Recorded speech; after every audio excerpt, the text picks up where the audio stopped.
Enter through the narrow gate, for wide is the gate and broad is the road that leads to destruction, and many enter through it.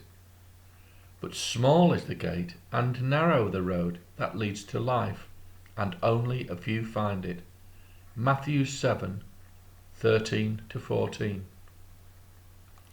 Entering the narrow gate is confused by many to mean that one is either entering the narrow gate to accept Christ or choosing the broad way and rejecting the offer of salvation.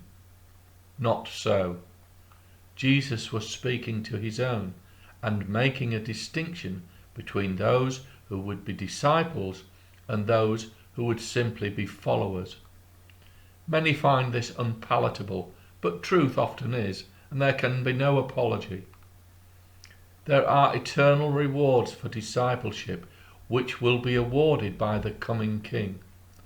Those who follow receive the gift of eternal life, but no more than that. Jesus spoke much to God's people about rewards for those who obey and chastisement for those who do not.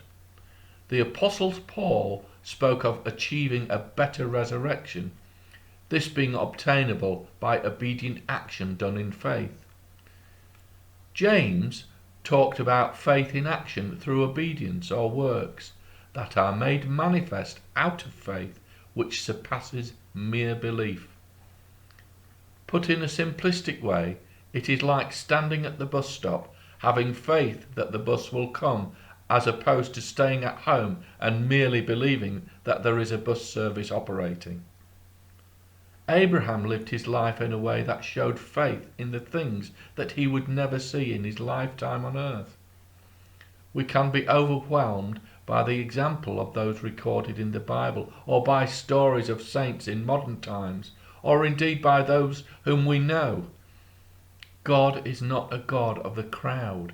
There is no corporate relationship. He is the God of the individual, and we all have a bespoke purpose before his throne. We must not compare ourselves with others.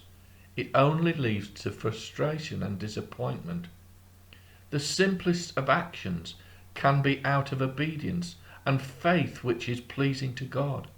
Sending a card to encourage, giving a modest financial gift to someone in genuine need, or a word in season. With the exception of very few people, ministry does not mean preaching to crowds. It means doing what you are led to do when you are led to do it. Remember, 1 talent receives the same reward as 10, but also remember that the 1 talent must be used, not buried.